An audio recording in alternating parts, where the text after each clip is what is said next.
I reckon.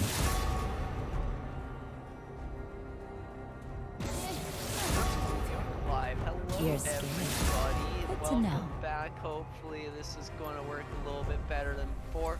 Hopefully, you can actually The see, fist of power. you know, the PowerPoint a little bit faster. We're going to be speed running our PowerPoint this time, about 60 slides per second. We're heading into Champions League, the winners finals. Just in time. The last two winning the last two matches that we had, the winning teams are coming up against Just each in other time. between Orin and Gangplank. The teams did pro draft before this, so the Champions League is gonna be pretty quick here. Orin and Gangplank is a pretty good answer to teams take. did pro draft before this. You have kill pressure on him, and he can just scale and wave clear and be able to farm himself up into the late game and hopefully, or at least hopefully for him, one-shot the entire enemy team with a barrel combo. A lot of tanks coming out. You have Galio in the mid, you got Orin top. You have a stable pick mid with Oriana, but the key here is Kindred. Yeah, First Kindred we see this tournament. Kindred is a great pick into tanks now that they've changed up a little bit how her ability works. I know it's kind of an old change at this point, but a while ago, it might actually be a couple years at this point, Riot changed Kindred's W to be a bunch of different max health changes. So it is more of an execute once you hit the 3 stack. It crit super hard, and speaking of critting super hard, the John...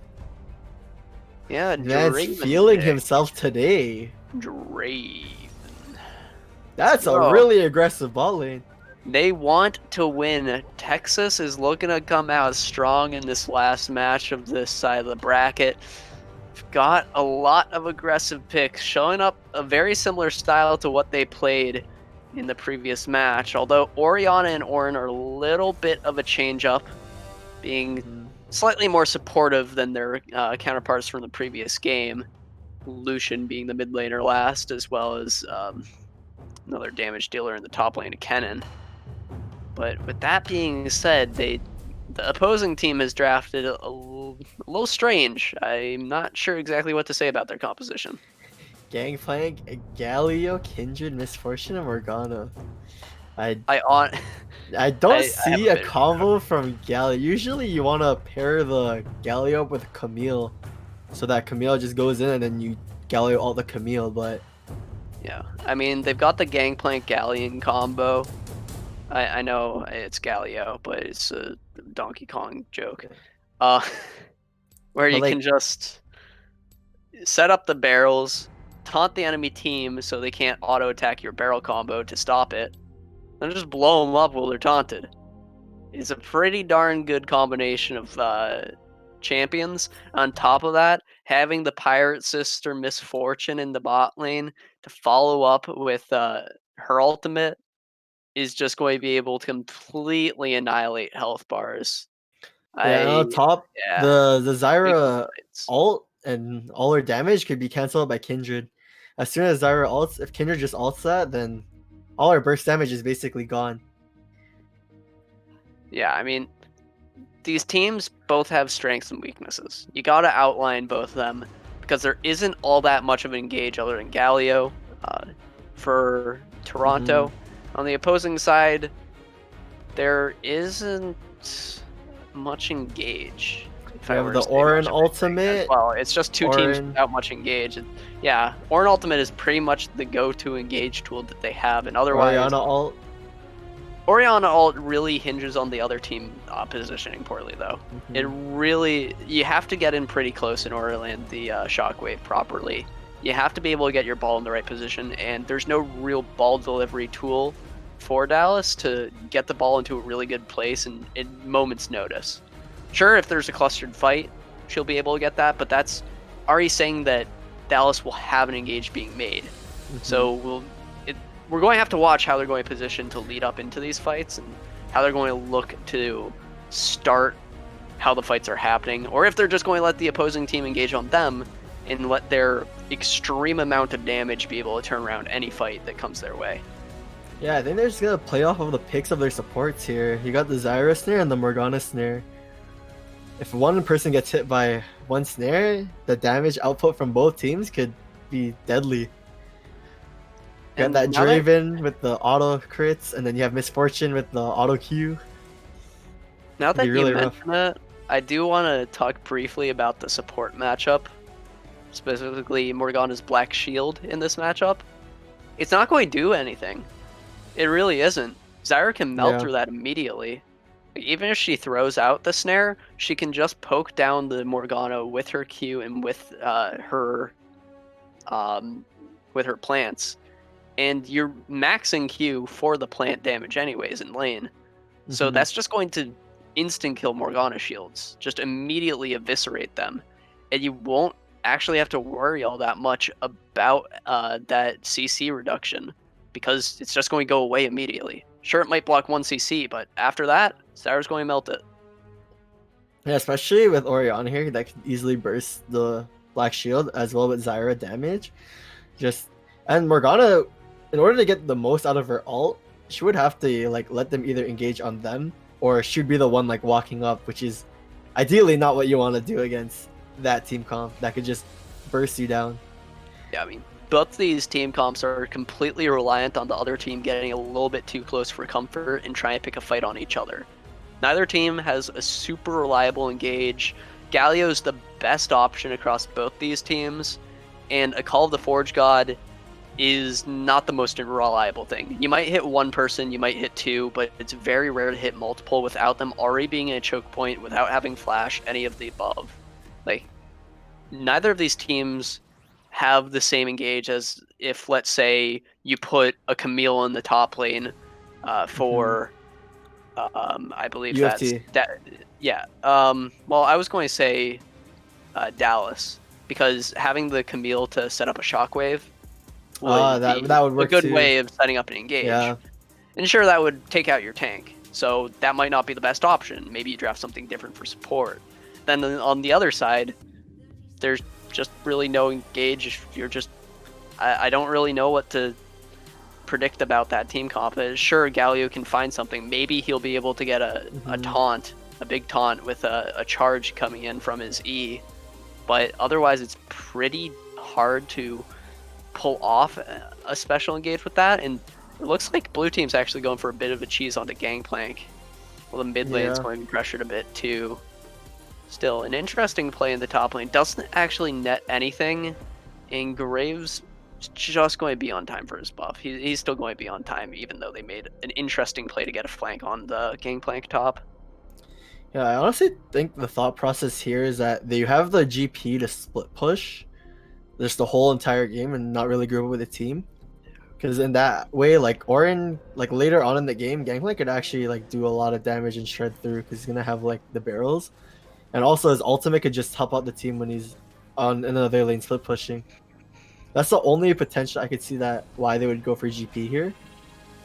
But like other than that, it's gonna be really hard to see like how these teams are gonna engage on each other. I mean, previously in the day when we watched Toronto play, they just made plays by kind of existing.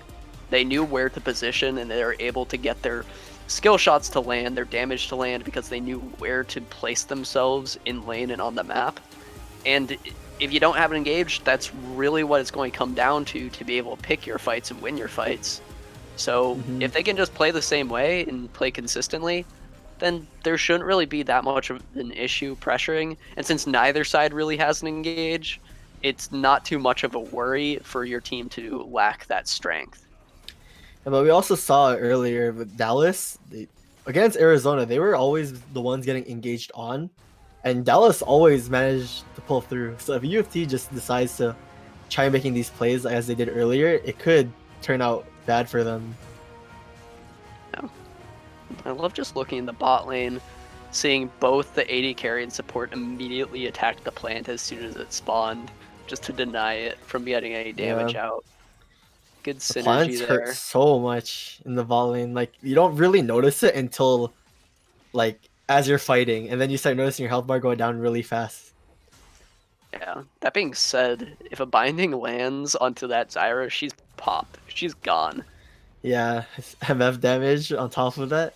Like gets snared, gets puddled, gets E'd. Azara is gonna be stuck.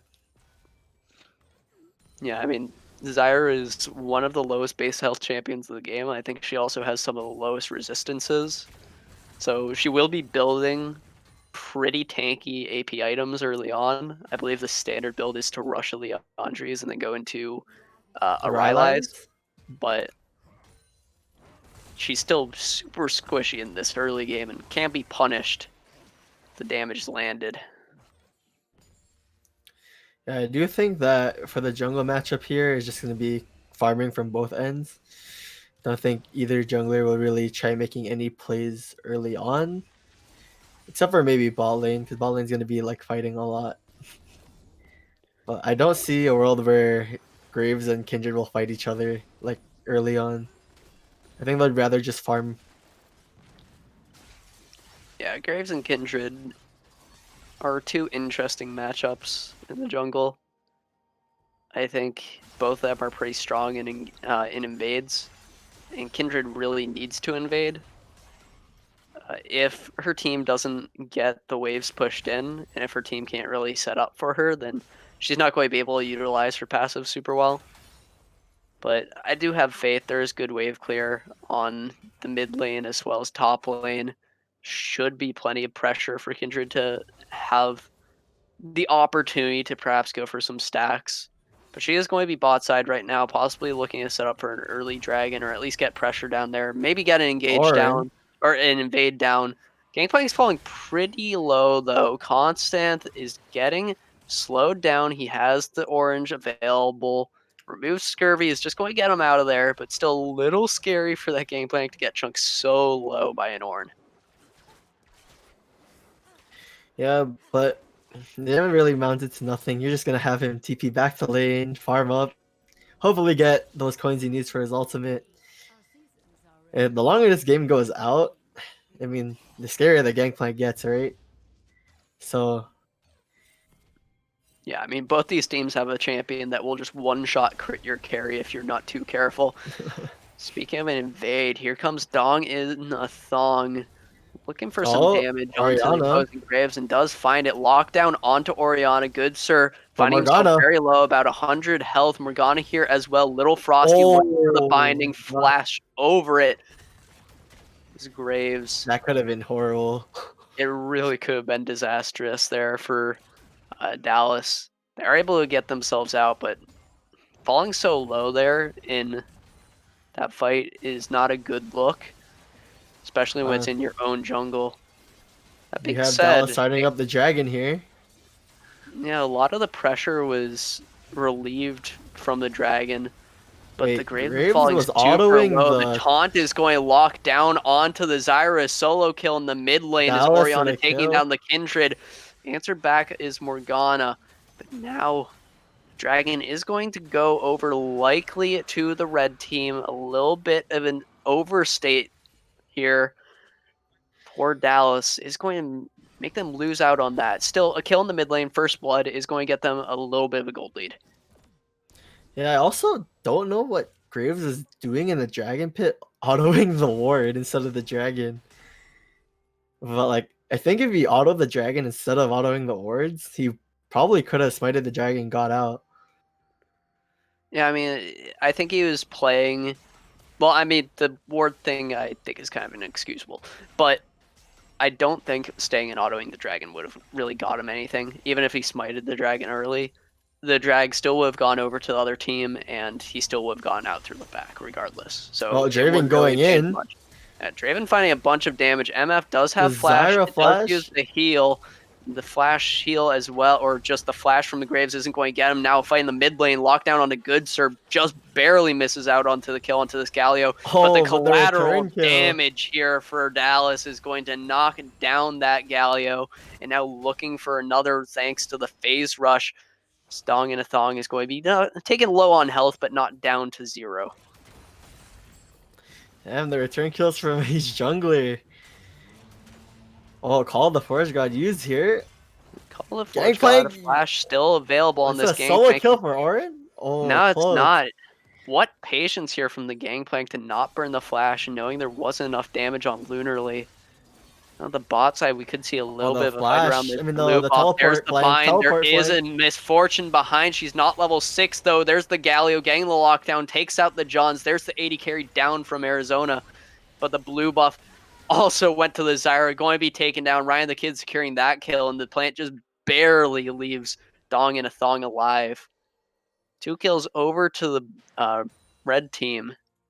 So they also Big get the blue teleport buff. coming in from the Galio. That teleport Wait. flank was free. Like, he just Yeah. goes in, taunts the Draven. Draven can't do anything. Yeah, it's good communication there to get that secured. Good team play as well. More action happening in the jungle. Gangplank kind of just walked in there. He tried to set up for the Galio a little bit more than he could.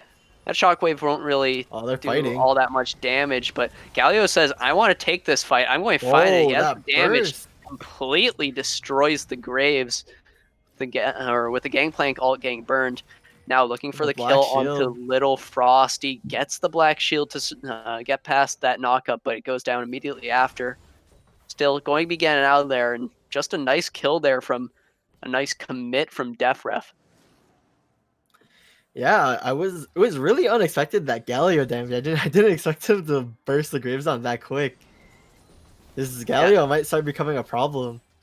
He does have the Hextech Revolver, which scales immensely well with his passive, and Galio's damage is now almost entirely on his passive, since it scales off, or the cooldown of it scales off cooldown reduction, unlike most other passives in the game. So you can eventually get that down to being like 4 seconds, and that means you're going to be throwing out like 1 or 2 abilities, and then auto-attacking, then throwing out 1 or 2 abilities, and then repeating the process over and over and getting tons of damage dealt from the Galio auto attack. I'm kind of surprised that MF went for Boots Rush.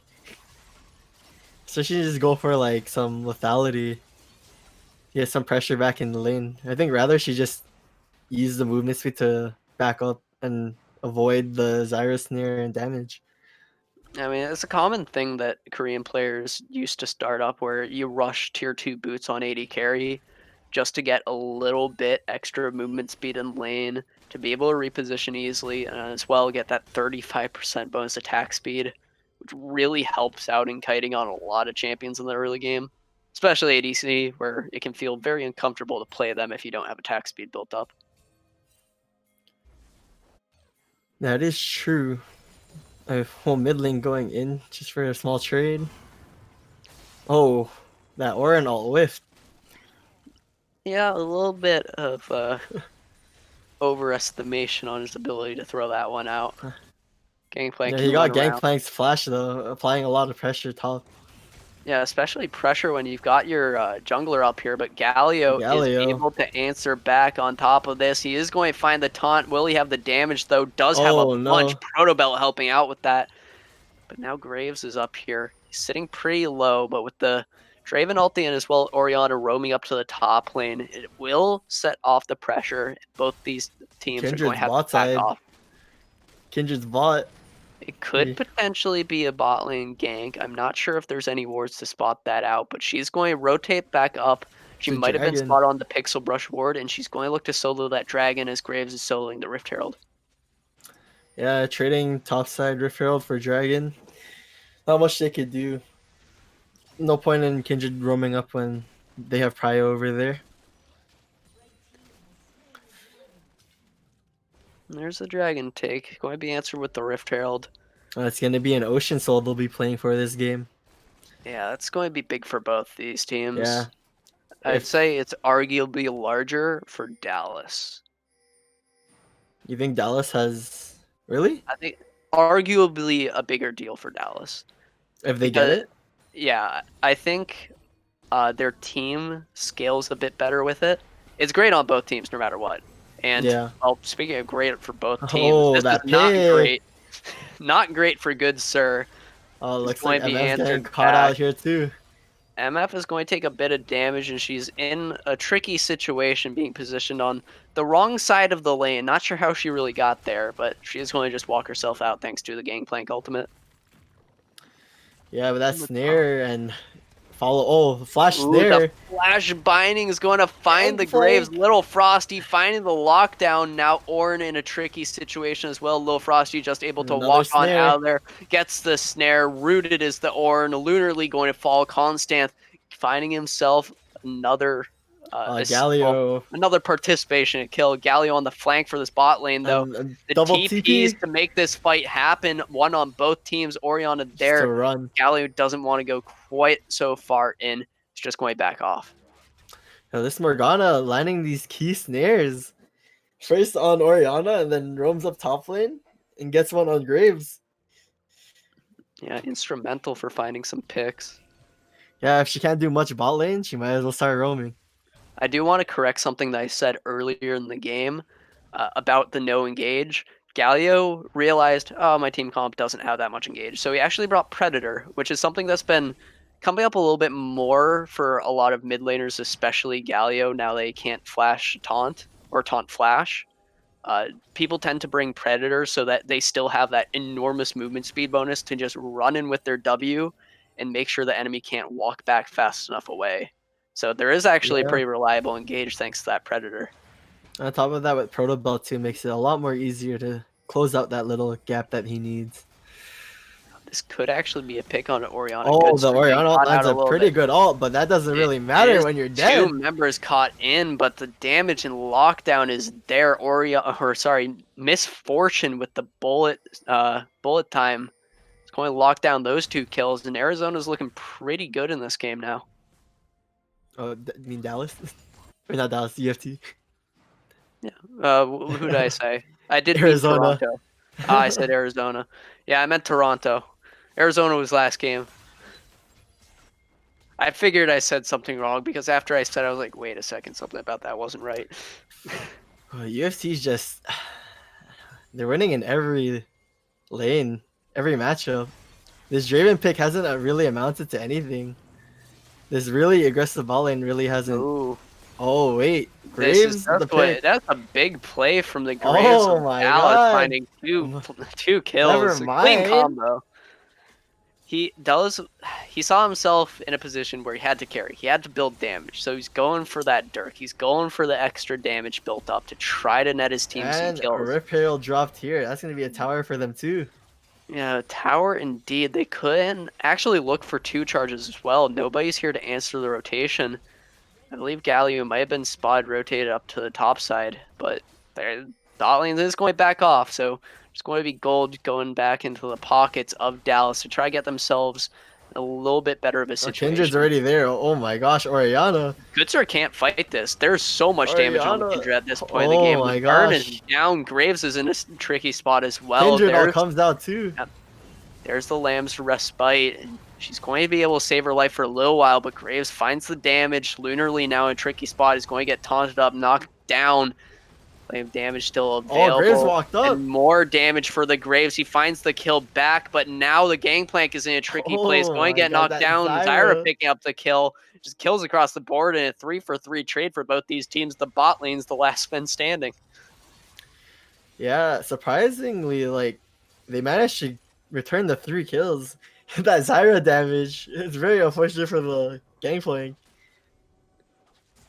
But now you see, Gangplank is 3-1 with a 150 bounty. He's starting to scale up. Triforce and Essence Reaver complete for him too. He's gonna hurt.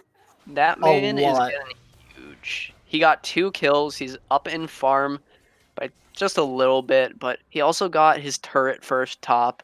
He's looking pretty good as far as his gold goes, and thanks to his passive, he's going to be up a little bit more on top of that.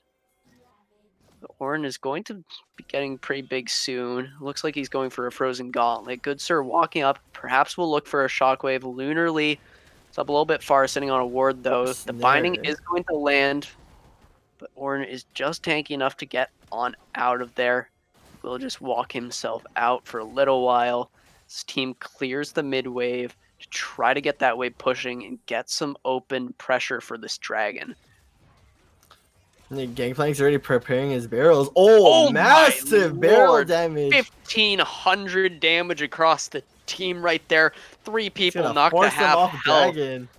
They can't fight for this triple dragon barrel anymore. is huge. Yeah, they can't fight. They just have to look to push up mid, make sure no objective can be taken after that. This will be sole point here for the red team. It's now Draven's pushing up a little bit far. The flash. There's the flash ulti here from Morgana, looking for the binding. Isn't going to use it but quite Galio yet. a dead But man's here's plate. the Predator taunt, getting the speed bonus. Good sir, almost falling in the bot lane as well. Is Toronto really showing up across the entire rift. Toronto showing why they're the #1 seed of the tournament. Just constant plays across the map. Oh, but now Dong and a Thong is in a pretty weird spot. Does get the black shield. Team. It's a very large black shield as well. I think she maxed it first or second. It's also because Galio gives a shield now, I believe. Yeah, it does give a shield. It doesn't give CC immunity though. I see. Yeah, it's just a magic damage shield. And then free Herald for Dong and a Thong. UFD's just getting all these objectives. It's just helping us snowball so much. Dallas needs to start trying to contest these objectives, or else they're just gonna bleed out. They are on the path to bleed out. They are sitting down about 4,000 gold, and on top of that, the Gangplank is probably getting a little bit more on that. Another root landing onto Graves. Lil Frosty, the MVP of this game, kind of tied with the Galio, if I'm being honest, but so many bindings landing, so much pressure as a Morgana for this game, and just because some people are going to dodge doesn't mean everybody can. Yeah, Morgana's just not scared to walk up. She just walks up and throws the snare. She has stopwatch. She has nothing to really worry about. If she ever does get out of position, she just presses stopwatch, alt stopwatch, and then waits for her team to come in and help her. It's like really bad for Dallas here. They don't even have control in their own jungle anymore. She's super safe as well. There's not a lot of upfront damage to knock the Morgana off the table. Like, sure, she's got she's not the tankiest champion, but the fact that she hasn't had that much damage going out front into her means that she didn't really have to finish her Zhonya's and could just go for Athene's instead and offer a little bit more sustain and support power. So she's really adding so much to this team right now, and whenever Galio isn't there, there's still some CC engage on this Morgana if she can land the binds, which she has been doing. Yeah, and then also Dallas's bot lane really hasn't done anything at all. Like, MF already has, like, even though she's not doing as much damage as Draven, she still does so much with, like, all her abilities. And Draven during laning phase should have done more, in my opinion, but Galio just turned out really bad for her. Taunt is going to find it onto the grave. So much damage immediately taking down that carry. It's now Constant. Rift Herald mid. Def Ref are going to be looking at push top as well as mid is getting pushed in with that Rift Herald. The turret goes down and opens up the top side of the map to clear some wards, perhaps even look to set up for a Baron very soon. Top side turret is the play currently. They are positioning around this jungle, clearing out the wards still, but they have so much pressure. Toronto really showing up where they need to and taking out all the lanes. Looking for another binding, isn't going to land it, but Lil Frosty showing that it's still a very scary binding. Even if it doesn't hit, the fact that so many have just puts so much more of a threat when you see that little ball flying towards you. Yeah, especially with with Dallas right now, they have like no damage at all, I'd say. Like, Zyra's not even done her item yet. Draven has damage, but he really can't walk up because he'll get bursted. Graves can't really do much. Everyone's too tanky now, and Orange just there, but with all the items that Gangplank looking for an engage. Look at this Kindred going in so deep. The Lance Respite to just save the life, but it buys enough time for the Misfortune ultimate to burn down members. It doesn't matter if you use a healing ultimate. It doesn't matter if you're invincible for a few seconds. If an ultimate can be channeled for 5, and then just wipe out any players in the Lamb's Respite immediately as it ends. Big plays here from Toronto. Nets themselves another 2 kills and dragon pressure. Yeah, Toronto just resets here for the dragon, and with Ocean Soul, they could potentially just end the game or go for a Baron. Oh, they're going in. They got a pick on Zyra. Yeah, nice free pick. The Galio is definitely showing up and doing some work. Having Predator is a very scary engage to have. Nearly forgot about it in pick ban. I was discussing the no engage. I did not see the Predator Galio as well. I mean, a lot of people like to bring Aftershock still, but having that Predator was just such a key pick up here for this team.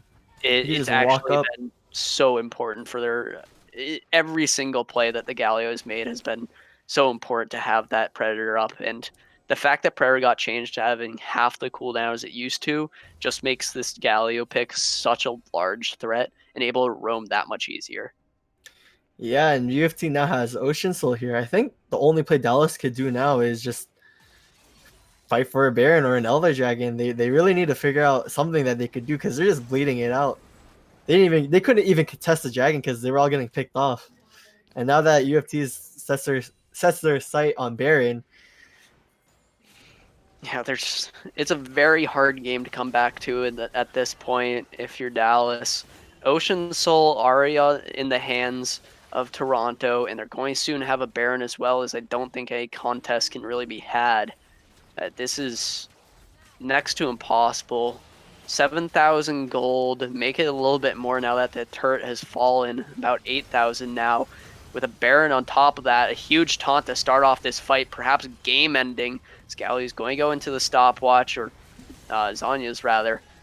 Is going to be able to find a kill back thanks to the Misfortune joining the fight, but the 1-for-1 isn't quite what you want. Kindred a little bit far in, but there's the Misfortune answering up with some damage, finds the double kill, looking for a third. Dong in a Thong going to be able to find that one, and with 4 members still available, and the Baron and the Ocean Drake. They're going to be getting back up to full health. They're going to be pushing down the mid lane and perhaps be looking to end here. I mean, they can. Orin and Graves are going to be different at least another 20 seconds. There isn't much wave clear between the Zyra and the Draven. And I don't think Red Team really needs to even look at that bot lane inhibitor. They're going to be looking to end the game. Toronto has the pushing potential. They're going to have the damage. 1 turret falls, the second soon to follow. Next, looking for some KDA additions. Getting some damage done onto that Draven. Little Frosty Misfortune's down. And there goes the Misfortune, though. Pushing pressure is out. 4 members low on the blue team. A potential re-engage could come out here any second. There is an ultimate and a teleport on this Galio, but seems like Toronto's just going to fall back, play it a little bit safe, wait for the next fight, and then look to end the game. Dallas just has a little bit of more breathing room now, but it's not looking too good. They're literally living life on the edge right now with that 1 inhibitor down, no Nexus turrets here. 1 mistake, the game ends. And Dallas will be sent to losers. I mean, even if they are in losers bracket, they can still continue their run a little bit. They'll likely meet Arizona in that losers bracket, but Zyra... For that rematch. Bye-bye, Zyra. It was fun knowing you, but when you get taunted for half your health as the lowest ability from Galio, that is not a good sign. I've never seen a Galio just assassinate people like this. He's usually the one just frontlining. I mean, the Predator does add damage to his taunt. Everybody that gets hit by it, it takes a little bit of bonus damage, and it isn't as much damage as it used to be, but the cooldown differential there is just why this keystone is so important for the champion. Pushing up the bot lane now as he can offer that split push pressure. The rest of his team looking for top lane. As a little Frosty just ciphers in the minions from the mid lane to try and get those Baron empowerments and try and get the priority onto the Nexus. These turrets are going to be starting to get knocked down. Galio looking to join the fight, rotating in through mid to get the wave pushing it a little bit further. There he goes, low health on good. Goodbye, sir. As there's the bullet time, more damage across the board. Dallas trying to hold out here a little bit longer, but they should not be able to do this. Gangplank on the rise, finds another kill for himself, looking for the last one. Graves, the last man standing. The fountain dive. A few health, and Galio finishes off the game, looking to get this one finished. Triple kill here for the Gangplank. Constance showing up in the top lane to answer back against Lunar Lee's presence in that previous one. And Toronto are going to be moving on to the grand finals tomorrow. And UFT asserting dominance over Dallas in a convincing fashion here. Yeah, a really convincing showing here from Toronto, and we did expect that they are the first seed in this tournament. Arizona State was looking to also be up there, but they got knocked down by Dallas in the semifinals. So now Looking that forward to that rematch. down, who's really here to contest Toronto? Who's going to be able to show up against them? If the team that we thought, or just by showing, was looking to be the best counter to the Toronto lineup, wasn't even able to beat the team that just lost to Toronto, then who can really stop this monster of a team? I mean, whatever team does go against them, they have a day to prepare. Better start looking up some OP.GGs and figuring out what they're gonna play. Yeah, there was so Honestly. much damage offered by the Gangplank in that And the game, sitting at Galio. almost 20,000 paired up with the Galio. But you got to give credit to the jungler of Dallas. He was able to get up there in damage as well. He was sitting at almost as much damage as the Galio, and despite not being able to really win that game, he still had a lot of presence across the map and was able to get good ganks off for his team. He also managed to secure a Herald for his team as well. Trading objectives. He tried his best. Yeah, he tried He his tried best. his best. Okay. That being said, we are going to have to close out the stream for the day. The rest of losers bracket is going to play out other than the finals. That will be tomorrow starting at 2 p.m. And after that is going to follow with the grand finals between Toronto and whichever team conquers out the losers bracket. But until then, we're going to have a quick ending ad for you, and then we'll see you tomorrow. But we're not going to be talking to you anymore tonight. That's about all we have to say. On behalf of myself, Artza, and the rest of the broadcast team, thank you guys for watching, and we will see you tomorrow for perhaps a little bit faster of a slideshow. See you guys.